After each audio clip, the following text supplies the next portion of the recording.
first ever LinkedIn logo in Etobicoke. And congratulations to Khadija and Reagan. I know how much work went into pulling this together, so thank you for doing that. Thank you for bringing all of us together here. And I love the idea behind this, the authentic connection. I'm a little bit of an introvert as well, I would say, and I love the idea of really connecting on a deeper level with people and, you know, helping each other in a real way.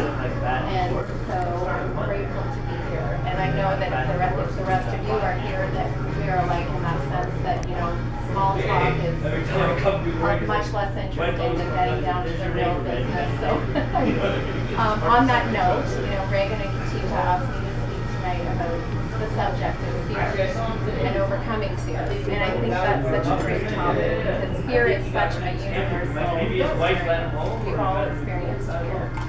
And fear is so prevalent in our culture that similar to the Inuits who have over 50 words to describe snow, we have dozens of ways to describe all of the various versions of fear that we all encounter in our day-to-day lives. Everything from, you know, minor trepidation to outright terror. So we all experience fear. And as Reagan said, you know, many of us may have experienced some level of fear in coming here tonight, or even right now, you're putting yourself out there to meet with strangers. And so if that is you, congratulations for being here, because you know, it doesn't take courage to not feel afraid, but it certainly takes a lot of courage to put yourself out there when you feel afraid and you do it anyway. So I'm glad that you're all here. So the truth is that we all have fears that hold us back from doing things that we want to do in our lives, or really, you know, reaching our potentials. Fear of judgment, blaming, rejection, failure, fear of flying. I mean, we could list all of our fears all night long, I'm sure. There are so many. But for tonight, I would like you to consider a really important question, similar to what Brian said. What would you be doing differently in your life if you were not afraid? And some of us may not know the answer to that question, and that's okay. Sometimes it's difficult to even acknowledge our fears, and certainly to allow ourselves the luxury of dreaming beyond our fears can be a frightening proposition. But it's something that I'm very familiar with myself. So I'm actually kind of an expert on fear. And I'm not going to tell you anything at all about degrees and credentials when I say that, but instead, in the spirit of authentic connection, I'd like to tell you about the various and very extensive experiences that I have had with that state of being scared shitless. So I was a very shy little girl. I had a lot of social anxiety. I was always kind of stressed out about stuff.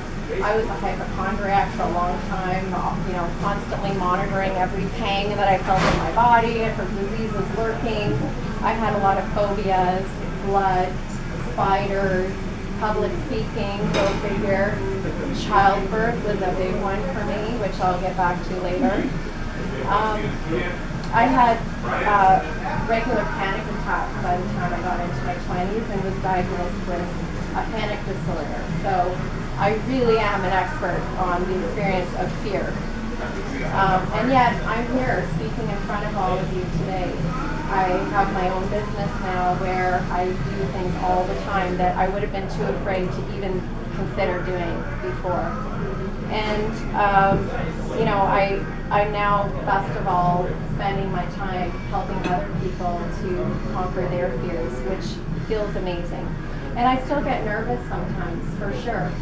But fear does not dictate the path that my life takes anymore. It doesn't hold me back from doing the things that I really want to do, because I've learned what to do with fear. And so let me share with you what it took for me to break out of living with all of that fear. So back in my late 20s, when I was still struggling with a lot of these anxieties, I had been dating my now husband for a number of years, and we were starting to talk about getting married. So I knew that having kids was a deal breaker for him, and yet I had this really terrifying, fear of childbirth. So, I tried to negotiate with him. And in the end, it kind of came down to, losing him or facing this fear that I had. And so I agreed to have one. I said, I'll do it one time, and that's it.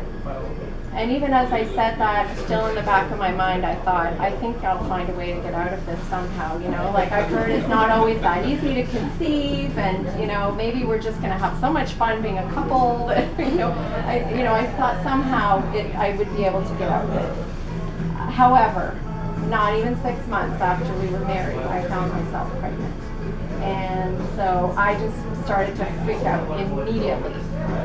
Tears of joy that most moms would experience. I was like tears of absolute panic that I had this thing inside. It was going to only get bigger and bigger and bigger. And you know how the rest works. So I was losing my mind at the thought of it. So I was not able to rely on my old coping methods in that case. I couldn't have a glass of wine to take the edge off because I was pregnant. I couldn't talk someone else into doing it for me or try to negotiate for something a little bit less terrifying or manageable for me. Or my favorite tactic, which was, avoiding the situation altogether. I mean, I was going to have to face this one way or another. So literally out of complete desperation, I decided to try a hypnobirthing class where I learned to use hypnosis to manage physical pain and also stress. And that was really the beginning for me.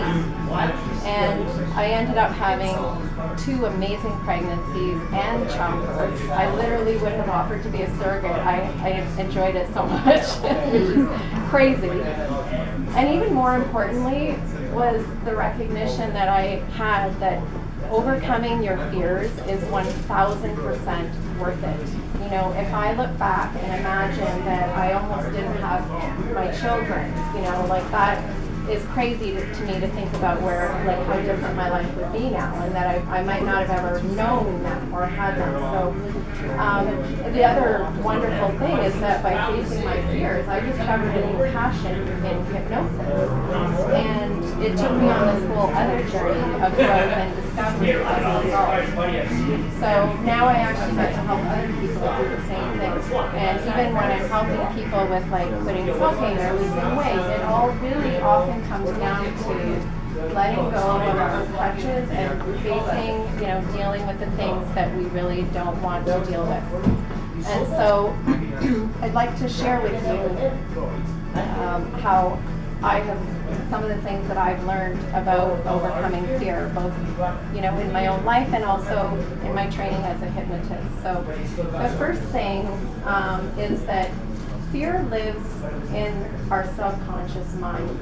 Okay, it has its root in the oldest part of our brain, the limbic system, which is where all of our primal instincts and emotions reside.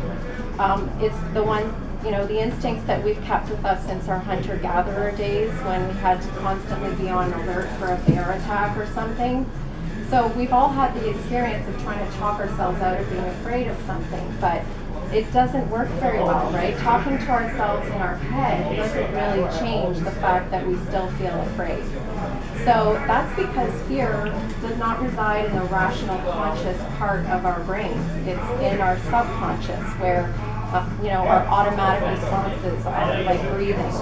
So don't be hard on yourself if you have found that you can't talk yourself out of feeling afraid.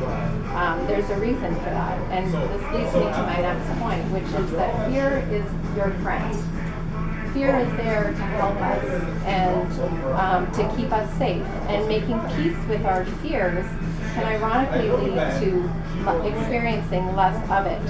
So I'll give you an example. A lot of performers, they experience the same jitters before they go on stage. They get sweaty palms and their heart's racing and they feel a little weak in the knees and their adrenaline's going. And they interpret, the interesting part is that they interpret those sensations as a positive indication that they're like ready to nail it on stage. They're pumped up and they're ready. Whereas some of us experience those sensations as, oh my God, I'm terrified. What if I go out there and I freeze? Or what if I can't, if I really blow it and I get stage fright? And so there's a big difference between looking at fear as your friend versus your foe. And in fact, fearing fear breeds even more of that fear. So the trick is to be able to use fear to your advantage and to see it as your ally. Recognize that it's there to help you take action on a more powerful level than you would normally do. So what can we do though when fear becomes so great that it becomes paralyzing?